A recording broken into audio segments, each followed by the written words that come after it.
जय जगन्नाथ पिला माने जेमती कि दशम श्रेणी परीक्षा अच्छी तुमर आज आम जीव विज्ञान पढ़ा जीव विज्ञानटा पूरा अध घंटे टोटाल विषयटा को आम कंप्लीट करिया पिला माने मु जोटा जोटा तुम इम्पोर्टाट क्वेश्चन अच्छी निश्चित 100% तुम बोर्ड एग्जाम रे आसीबो आउ सर्ट क्वेश्चन गुड़ा मुझे कहबी से गुड़ा टी तुम प्राक्ट कर एग्जाम को जीवा आगे देखीदेव 100 to 100% तुम मोर देन 70% जीव विज्ञान रे आसीबो। चलो स्टार्ट करिया पिलाने प्रथम सिलेबस अनुसार तुम जानिच जे तुमर अच्छी प्रथम विषयटा होची पोषण देखिपो पोषण पोषण ओवरऑल तुम मन रखिबो जे पोषण क्या कह जाए जे खाद्य ग्रहण करवा हजम होगा शरीर रे लगी शक्ति उत्पन्न होगा को आम पोषण कहवा यही जो पोषण प्रक्रियाटी रोचे यही पोषण पर जो जो खाद्य रोचे कौन कौन ना श्वेतसार स्नेहसार पुष्टिसार धातुसार जीवसार यही सब रोचे यहाँ गोटे सबुठ बड़ लंग क्वेश्चन आसो जे पोषण क्या कह जाए आउ खाद्यर प्रकार भेद कौन कौन बुझे कि तुम लिखा पड़ो लिख गोटे लाइन प्रथम लिख जे पोषण होची खाद्य ग्रहण परिपाक एवं आत्मीकरण होगा प्रक्रिया को आम पोषण बोली कही था 6 प्रकार खाद्य रोचे जोटा कि तुम रोचे श्वेतसार कौटू मिलता है ता विषय टे लिख जमती कि हूँ मंड शर्करा आउ मंड तो से पाई आलू भात रुटी यही सब पाई लिख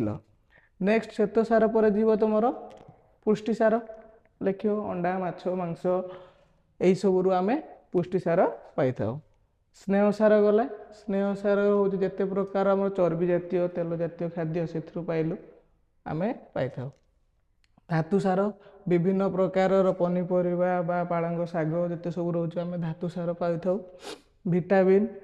यही सब जिते सब ड्राई फ्रुट्स रही से सब आम मल्टीविटामिन से पाई लिख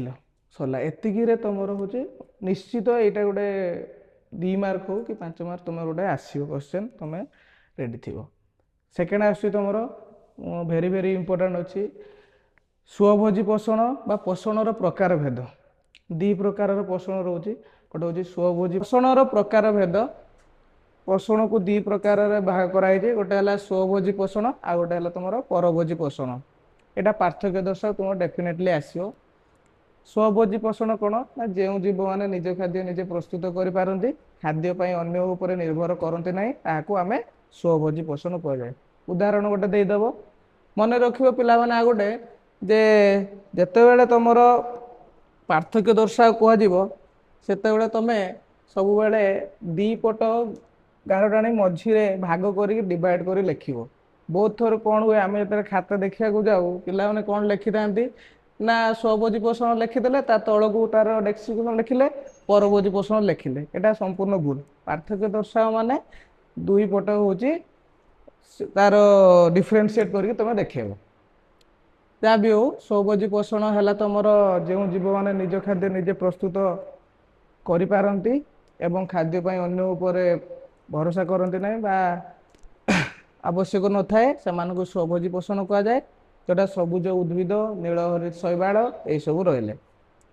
परभोजी पोषण कौन ना जो जीव मान तार अपोजिटा हे जो जीव मैंने निज खाद्य निजे प्रस्तुत करिपारंती ना खाद्यपाई अन्य उपर निर्भर करती से परभोजी पोषण बोली आम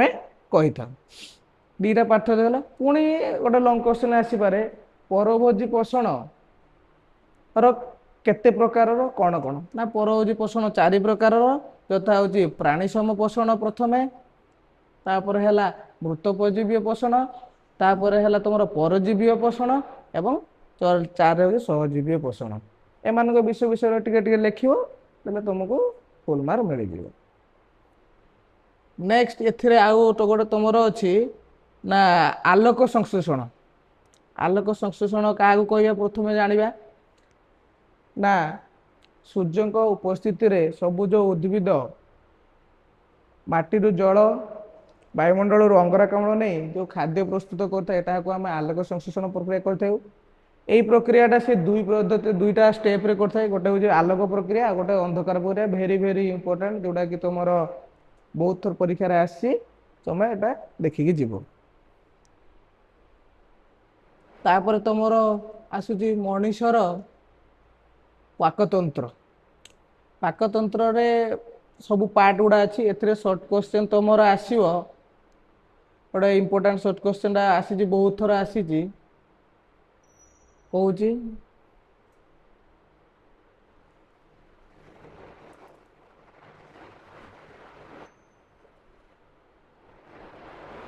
गलेट आउ ग्लोटिस कौन ना गलेट आउ ग्लोटिस पाकनली पार्टी आरंभ हो मूलद्वार पर्यंत शेष होती से अनुसार पार्टी को बहुत भाव भाग कराई पार्टी भितर गोटे द्वार खोली श्वासनली भितर को अन्यटी खोली खाद्य नली खाद्य नलीर द्वार को आम गलेट कही था श्वासनलीर द्वार को ग्लोटिस कही था यहाँ भेरी भेरी इंपोर्टाट पिला मैंने क्वेश्चन बहुत थर आसे ग्लोटिस आउ गलेट मन रख खाद्य नलीर द्वार को गलेट एवं श्वासनलीर द्वार को ग्लोटिस बोली आम कही था एथि सहित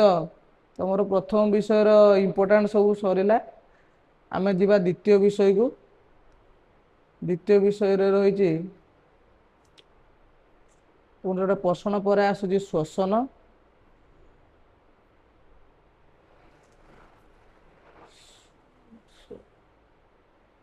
पाने पोषण सरला बर्तमान आम श्वसन स्टार्ट करवा श्वसन इंपोर्टाट हूँ बहुत गुड़ा सर्ट क्वेश्चन एसो प्रथम है श्वसन क्या कहते खाद्य शक्ति निर्गत होगा प्रक्रिया को आम श्वसन बोली कही था श्वसन केते प्रकार ना दी प्रकार गोटे हूँ वायु उपजीवी श्वसन आ गए हूँ वायु अपजीवी श्वसन मन रख ना माइटोकॉन्ड्रिया को कोषर शक्ति केन्द्र कहुए सर्ट क्वेश्चन आसो भेरी भेरी इंपोर्टाट बहुत थर पचारि आउ एटीपी को कोषर शक्ति मुद्रा बोली आम कही था जो मु कहली वायु उपजीवी आ वायु अपजीवी अम्लजान उपस्थित होता वायु श्वसन को वायु उपजीवी श्वसन कहुए एवं अम्लजान बिना रे वायु को अपजीवी श्वसन कहुए मन रख ये दुटा भेरी भेरी इंपोर्टाट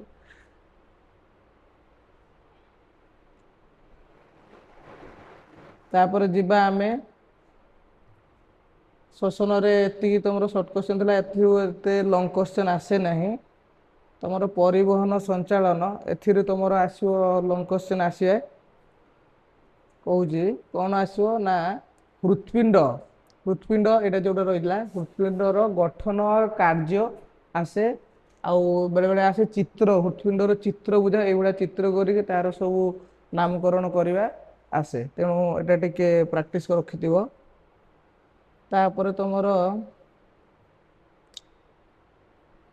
ब्लड ग्रुप जोटा कि कही ब्लड ग्रुप आमर केते प्रकार अच्छी क्यों ब्लड ग्रुप क्या दे पारे सर्वजन ग्रहिता सर्वजन दाता सर्वजन ग्रहिता ब्लड ग्रुप किए पिला माने ना ए बी सर्वजन दाता किए ना ओ ब्लड ग्रुप आउ आरएच ब्लड ग्रुप अनुसार नेगेटिव पॉजिटिव हूँ आम जानी था मन रख परिवहन संचालन थिला तापर आम जा रेचन रेचन रे आम ब्रुकक ब्रुकक रो गठन कार्य एथिरे अछि ताय तुमे लेखिबो ब्रुकक रो गोटे सुंदर चित्रटा करिवो ब्रुकक रोची एथिरे शॉर्ट क्वेश्चन गुडाए अछि जेमिति कि रेचन का कहुए प्राणी शरीर रे चयापच प्रक्रिया रो जात होता वर्ज्यवस्तु को आम रेचन कही था रेचन अंग द्वारा ता निष्कासित होता है विहंग और सरीसृप माने एमोनिया रु डायरेक्ट यूरिक एसिड तैयारी करती मन रखियो परीक्षा रे आसे जे विहंग रु डायरेक्ट कौन आसे ना यूरिक एसिड से माने त्याग करथांती ब्रुकक आम मनुष्य शरीर रेचन अंग ना कौन ब्रुकक आसियो मन रखियो प्रत्येक ब्रुकक रे 10 लाख रु अधिक अति सूक्ष्म ब्रुकक नलिका बा नेफ्रेन द्वारा गठित होता है मन रखियो बायोमान कैप्सूल कोडी अछि ग्लोमेरुलस रे बायोमान कैप्सूल अछि मन रखियो ग्लोमेरुलस रो कार्य कोन ना ग्लोमेरुलस रे रक्त छणा कार्य हेता तुमर रेचन पर तुम आसूँ नियंत्रण समन्वय जोटा कि उद्भिदर हार्मोन विषय रे अछि ଲଙ୍ଗ କ୍ୱେଶ୍ଚନ୍ ଆସେ ଯେ ଫାଇଟୋ ହରମୋନ୍ କାହାକୁ କୁହାଯାଏ ବୁଝାଇ ଲେଖ। ଉଦ୍ଭିଦରେ ଥିବା ହରମୋନ୍କୁ ଆମେ ଫାଇଟୋ ହରମୋନ୍ କହିଥାଉ। ଏହା 5ଟି ଅଛି, ଯେଉଁଟାକି ଅକ୍ସିନ୍, ଜିବରେଲିନ୍, ସାଇଟୋକାଇନିନ୍, ଏଥିଲିନ୍ ଏବଂ ଆବସିସିକ୍ ଏସିଡ୍। ଏସବୁ ହେଉଛି ତମେ ହେଉଛି ତାଙ୍କ ବିଷୟରେ ଟିକେ ଡେସ୍କ୍ରାଇବ୍ କରିକି ଲେଖିବ, ଯାହାଫଳରେ ତମେ ଭଲ ମାର୍କ। ତାପରେ ମଣିଷର ଯେଉଁଟାକି ଆମର ମସ୍ତିଷ୍କ ସ୍ନାୟୁତନ୍ତ୍ରକ ସେ ବିଷୟରେ ତମେ ଟିକେ ଲେଖିବ। ମାନବର ସ୍ନାୟୁତନ୍ତ୍ର ଯେଉଁଟା ରହୁଛି 3 ଭାଗରେ ବିଭକ୍ତ। ଲଙ୍ଗ କ୍ୱେଶ୍ଚନ୍ ଆସେ କେନ୍ଦ୍ରୀୟ ସ୍ନାୟୁତନ୍ତ୍ର, ପ୍ରାନ୍ତୀୟ ସ୍ନାୟୁତନ୍ତ୍ର ଏବଂ ସ୍ୱୟଂକ୍ରିୟା ସ୍ନାୟୁତନ୍ତ୍ର। ଏ 3ଟା ବିଷୟରେ ଆସିବ।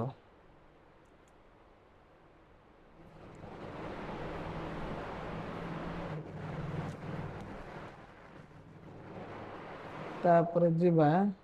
ଆମର ଏଇ ବିଷୟଟା ଏତେ ବହୁତ ଗୁଡ଼ାଏ ସର୍ଟ କ୍ୱେଶ୍ଚନ୍ ଅଛି, ଯେଉଁଥିରେ ତୁମର ବିଭିନ୍ନ ପ୍ରକାର ହରମୋନ୍ ବିଷୟରେ ପଚାରିବେ। କେଉଁ ହରମୋନ୍ କେଉଁ ପାଇଁ, ମସ୍ତିଷ୍କରୁ ଯେଉଁ ଯେଉଁ ହରମୋନ୍ କ୍ଷରଣ ହେଉଛି ଆମ ଶରୀରର ବୃଦ୍ଧି ଏବଂ ବିକାଶ ପାଇଁ, ସେସବୁ ମଧ୍ୟ ଆସିବ। ତେଣୁ ବହୁତ ଗୁଡ଼ାଏ ନିୟନ୍ତ୍ରଣ ସମନ୍ୱୟ ବିଷୟରୁ ସବୁ ବର୍ଷ ଗୁଡ଼ାଏ ସର୍ଟ କ୍ୱେଶ୍ଚନ୍ ଆସେ। ଲଙ୍ଗ କ୍ୱେଶ୍ଚନ୍ ବି ଏଥିରୁ ଯୋଡ଼େ ଅଛି, ଦେଖିବ ତ ପିଲାମାନେ। ଜନନ ଯେଉଁଟାକି ରିପ୍ରଡକ୍ସନ୍ ତମର ରହୁଛି, ଏଥିରେ ଲଙ୍ଗ କ୍ୱେଶ୍ଚନ୍ ତମର ଆସିବ ମାଇଟୋସିସ୍, ମିଓସିସ୍, ଯେଉଁଟାକି ସମବିଭାଜନ ଏବଂ ଅର୍ଦ୍ଧ ବିଭାଜନ। ଏ ବିଷୟରେ ତମର ଆସିବ। 2ଟା ହେଉଛି ଲଙ୍ଗ କ୍ୱେଶ୍ଚନ୍ ଅଛି,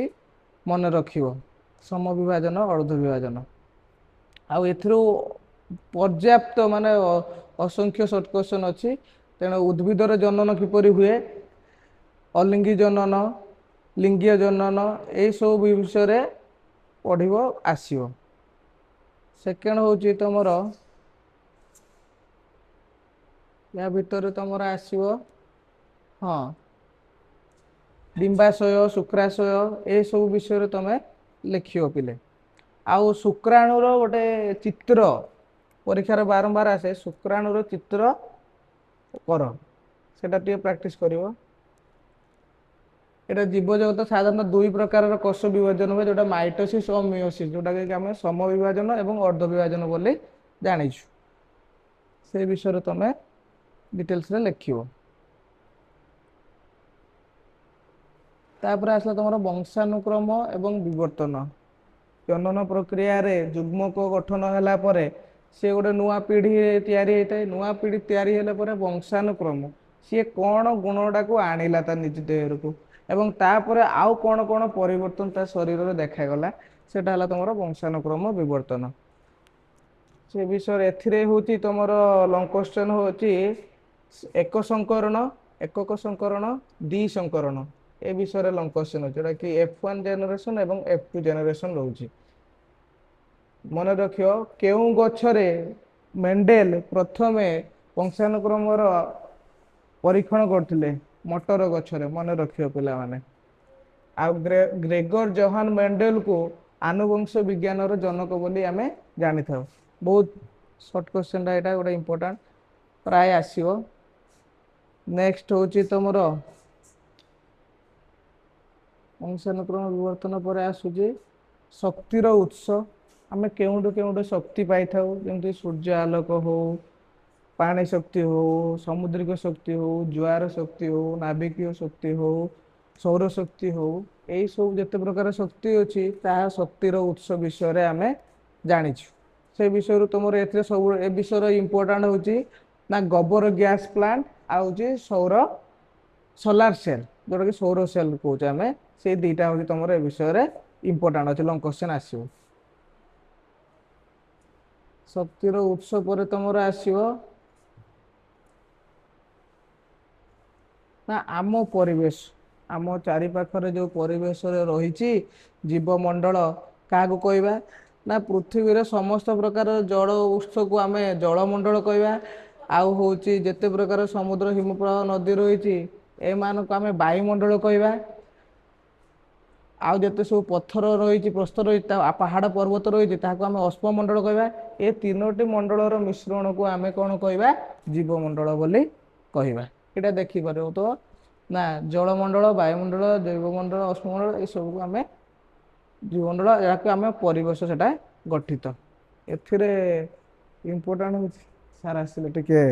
ସାର୍ ପଜ୍ କଲେ। ହଁ ଦେଖ ବୋଇଲେ ପ୍ରାକୃତିକ ସମ୍ପଦର ସଂରକ୍ଷଣ ଏ ବିଷୟରେ ତୁମର ଇମ୍ପୋର୍ଟାଣ୍ଟ ହେଉଛି ନବୀକରଣ ଯୋଗ୍ୟ ଏବଂ ନବୀକରଣ ଅଯୋଗ୍ୟ ସମ୍ପଦ। ଏ ଦୁଇଟା ବିଷୟରେ ତୁମେ ଲେଖିକି ଯିବ। ଯେଉଁ ଜିନିଷ ବ୍ୟବହାର କଲେ ଶେଷ ହୋଇଯାଏ ତାକୁ ନବୀକରଣ ଅଯୋଗ୍ୟ କହିବା, ଯେଉଁଟା ଶେଷ ହୁଏ ନାହିଁ ତାକୁ ନବୀକରଣ ଅଯୋଗ୍ୟ କହିବା। ଆଉ 5R ନୀତି କ'ଣ ଏ ବିଷୟରେ ଅଛି, ଯେଉଁଟାକି refuse, reduce, reuse, recycle, repurpose, 5ଟା 5R ନୀତି। ପ୍ରତ୍ୟାଖ୍ୟାନ, ପୁନଶ୍ଚକ୍ରଣ, ପୁନର୍ଭରଣ ଏଇସବୁ ଏ ବିଷୟରେ ରହିଛି। ଶେଷ ବିଷୟ ତୁମର ହେଉଛି ୟା ପରେ କୋଭିଡ୍-19, ଯେଉଁଟାକି ରହିଛି ଯେ ସେଟା ଏଠି ନାହିଁ ଏ PDFରେ କହିଦେଉଛି ଶୁଣ। ସେଥିରୁ ତୁମର ଆସିବ କୋଭିଡ୍-19ର ପରିଚାଳନା କେମିତି କରାଯାଇଥିଲା, ସରକାର କ'ଣ କ'ଣ ପଦକ୍ଷେପ ନେଇଥିଲେ ଲେଖିବ ସିମ୍ପଲ୍। ଯେ ସେଥିରେ ଆମକୁ ମାସ୍କ ବ୍ୟବହାର କରିବା ପାଇଁ ବାଧ୍ୟ କରାଯାଇଥିଲା, ସାନିଟାଇଜର୍ ବ୍ୟବହାର କରିବା, 1 ମିଟର ବ୍ୟବଧାନ ପରେ, ଆଉ ଯଦି କିଛି ସିମ୍ପଟମ୍ସ ଦେଖାଗଲା ତାହେଲେ ଆମେ ନିଜକୁ ହେଉଛି ସଙ୍ଗରୋଧ କରିବା, ସେଇସବୁ ଥିଲା। ଏତିକି ଥିଲା ଟୋଟାଲ୍ ଉପରେ ତୁମର ପୁରା ଜୀବବିଜ୍ଞାନର ଫୁଲ୍। ତୁମେ ଏଇଟା ଦେଖିଲେ ତୁମେ ଏଇ ଅନୁସାରେ ତୁମେ ପ୍ରିପେୟାର ହେଇକି ଯିବ। All the best.